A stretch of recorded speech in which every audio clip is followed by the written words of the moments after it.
السلام علیکم ناظرین، سیاست کے اس خبرنامے میں آپ سب کا استقبال ہے۔ میں ہوں اسلم حسین۔ سب سے پہلے نظر ڈالتے ہیں آج کی کچھ اہم سرخیوں پر۔ علیحدہ ریاست تلنگانہ کے لیے ایک اور طالب علم کی خودکشی، نریندر مودی سے ہندوستان کے اتحاد کو خطرہ، جے ڈی یو کا جارحانہ موقف، این ڈی اے سے علیحدگی پر غور۔ ادارے سیاست اور مائنورٹیز ڈیولپمنٹ فورم کی جانب سے آج 20واں دوبدو ملاقات پروگرام منعقد ہوا۔ والدین اور سرپرستوں کا ہجوم دیکھا گیا۔ آج کے میڈیا کی صورتحال پریشان کن، صنعت کاروں کے داخلے سے صحافت کو سنگین خطرہ لاحق، نائب صدر جمہوریہ حامد انصاری کا خطاب۔ چیمپئنز ٹرافی میں ہندوستان نے پاکستان کو 8 وکٹ سے ہرا دیا۔ بڑھتے ہیں خبروں کی تفصیل کی طرف۔ علیحدہ تلنگانہ کی تشکیل میں تاخیر پر مایوس ہو کر ایک اور نوجوان نے اپنی جان دے دی۔ اطلاعات کے مطابق عثمانیہ یونیورسٹی میں محبوب نگر سے تعلق رکھنے والے طالب علم بی سرینیواس نے ایک درخت سے پھانسی لے کر خودکشی کر لی۔ اس نے اپنے خودکشی نوٹ میں تحریر کیا کہ تلنگانہ کی تشکیل میں تاخیر سے وہ مایوسی کا شکار ہو چکا ہے۔ بتایا جاتا ہے کہ سرینیواس علیحدہ تلنگانہ ایجیٹیشن میں سرگرم رول ادا کر رہا تھا اور اس نے چلو اسمبلی احتجاج میں بھی شرکت کی تھی۔ تاہم رات دیر گئے اس نے یہ انتہائی اقدام کیا۔ اس نے یونیورسٹی کے احاطے میں ایک درخت سے پھانسی لے کر خودکشی کر لی۔ اطلاع ملتے ہی پولیس نے ہنگامی طور پر نعش کو یونیورسٹی کے احاطے سے منتقل کر دیا تاکہ طلبہ کو نعش کے ساتھ احتجاج کا موقع نہ مل سکے۔ سرینیواس نے اپنے خودکشی نوٹ میں لکھا کہ سیما آندھرا حکومت سے امید نہیں ہے کہ تلنگانہ کے نوجوانوں کو روزگار حاصل ہو سکے گا۔ علیحدہ ریاست تلنگانہ کی تشکیل کے بعد ہی تلنگانہ کے نوجوانوں کی بھلائی ممکن ہوگی۔ یہ نوجوان گرو نانک انجینئرنگ کالج میں بی ٹیک مکمل کر چکا تھا اور مسابقتی امتحانات کی تیاری کے سلسلے میں کیمپس میں قیام پذیر تھا۔ متوفی کا تعلق محبوب نگر کے کلوا کرتی سے بتایا جاتا ہے۔ اسی دوران کلوا کرتی کے تلگو دیشم رکن اسمبلی جے پال یادو کو اس وقت تلنگانہ حامیوں کی ناراضگی کا سامنا کرنا پڑا جب وہ خودکشی کرنے والے نوجوان بی سرینیواس کی نعش کا دیدار کرنے پہنچے۔ تلنگانہ حامیوں نے انہیں سرینیواس کی نعش دیکھنے سے روک دیا۔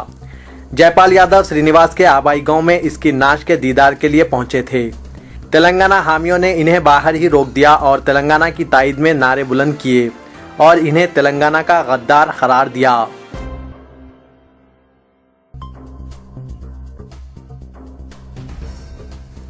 ادارے سیاست اور مائنورٹیز ڈیولپمنٹ فورم کے زیر اہتمام آج صبح 10 بجے سے ثنا گارڈن چار مینار روبرو سردار محل میں 20واں دوبدو ملاقات پروگرام منعقد کیا گیا، جس میں مسلم لڑکوں اور لڑکیوں کے شادیوں کے لیے سینکڑوں پیغامات کا ملاحظہ کرتے ہوئے والدین اور سرپرست باہمی مشاورت اور بات چیت کے ذریعے رشتے طے کیے۔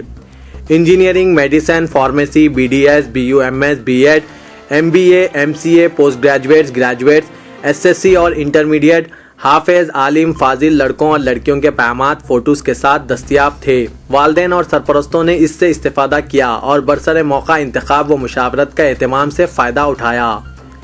رمضان المبارک کی آمد سے قبل یہ پروگرام والدین اور سرپرستوں کے بے حد اصرار پر منعقد کیا گیا تھا تاکہ والدین اور سرپرستوں کو شادیوں کے طے کرنے میں آسانیاں پیدا ہو سکیں۔ پروگرام میں 30 سے زائد والنٹیئرز والدین اور سرپرستوں کی رہنمائی کے لیے رکھے گئے۔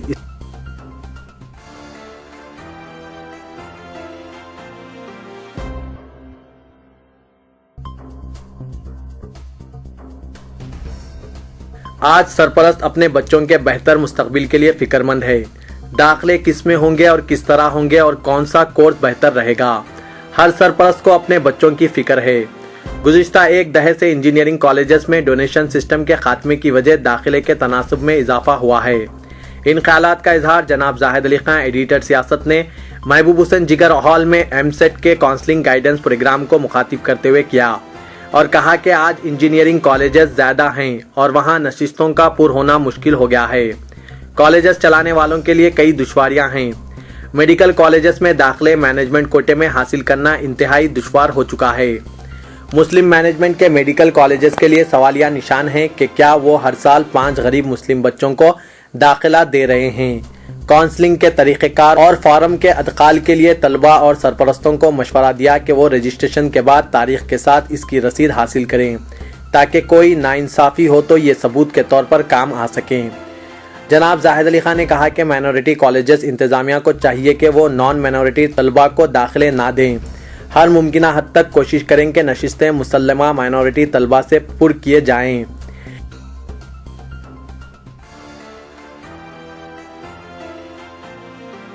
متحدہ آندھرا کے حامی ریاستی وزیر آبپاشی ٹی جی وینکٹیش نے چلو اسمبلی اور تلنگانہ بند دونوں کی ناکامی کا ادا کرتے ہوئے کہا کہ دونوں پروگرام سے سرکاری املاک کو نقصان اور پولیس بندوبست پر جو خرچہ ہوا ہے اسے تلنگانہ تحریک چلانے والے قائدین سے وصول کرنا چاہیے۔ انہوں نے کہا کہ کل اور پرسوں منظم کردہ احتجاجی پروگرامز ناکام ہو گئے ہیں، جس سے اندازہ ہوتا ہے کہ مٹھی بھر قائدین اپنی سیاسی دکان چمکانے کے لیے احتجاج کر رہے ہیں، تاہم انہیں عوامی تائید حاصل نہیں ہے۔ انہوں نے کہا کہ کانگریس ہائی کمان آندھرا پردیش کی تقسیم کے حق میں نہیں ہے۔ علیحدہ ریاست کی تشکیل سے ملک کی سالمیت کو خطرہ لاحق ہے، جس کی وجہ سے ہائی کمان تلنگانہ کا فیصلہ نہیں کر رہی ہے۔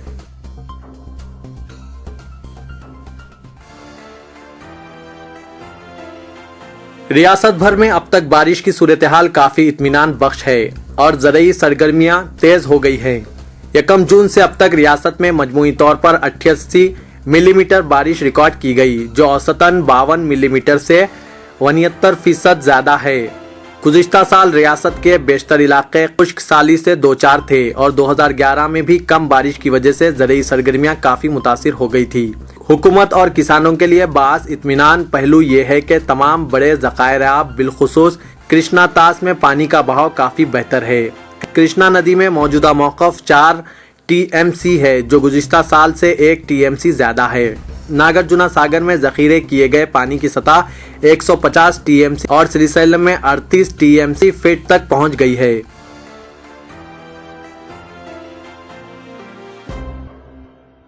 ایم بی ٹی کارپوریٹر امجد اللہ خان خالد نے یشودا ہاسپٹل پہنچ کر عثمانیہ یونیورسٹی کے طالب علم کرشنا نائک کی عیادت کی، جو کہ جے اے سی کی جانب سے نکالی گئی چلو اسمبلی ریلی کے دوران پولیس فائرنگ میں زخمی ہو گئے تھے۔ بعد ازاں امجد اللہ خان خالد نے عثمانیہ یونیورسٹی اسٹوڈنٹ یونین کے قائدین سے بھی ملاقات کی اور پولیس کے ظالمانہ رویے کی مذمت کی۔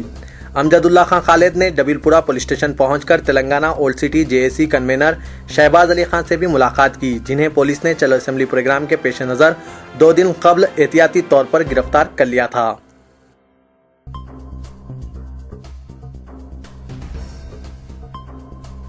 تلگو دیشم پارٹی کے سینئر لیڈر ایم نرسملو نے ٹی آر ایس سربراہ چندر شیکھر راؤ پر سخت تنقید کرتے ہوئے انہیں تلنگانہ کا غدار قرار دیا ہے اور کہا کہ وہ دن دور نہیں جب عوام ٹی آر ایس سربراہ کی رہائش گاہ پر ہلہ بول دے گی۔ میڈیا کے نمائندوں سے بات کرتے ہوئے انہوں نے سوال کیا کہ ٹی آر ایس کے 2 ارکان اسمبلی کا اسمبلی کی عمارت پر چڑھ جانا اور کودنے کی دھمکی دینا کہاں تک صحیح ہے۔ انہوں نے چندر شیکھر راؤ اور ان کے رفقا سے کہا کہ وہ کم از کم ڈرامے کرنا چھوڑ دیں۔ نرسملو نے کہا کہ عوام چندر شیکھر راؤ کے یک طرفہ فیصلوں کو دیکھتے ہوئے ان کی خاندانی سیاست کی مخالفت کر رہی ہے۔ تلگو دیشم لیڈر نے کہا کہ ہفتے کے تلنگانہ بند کی ناکامی اس بات کا ثبوت ہے کہ عوام چندر شیکھر راؤ کی کارکردگی کے انداز کی مخالفت کر رہی ہے۔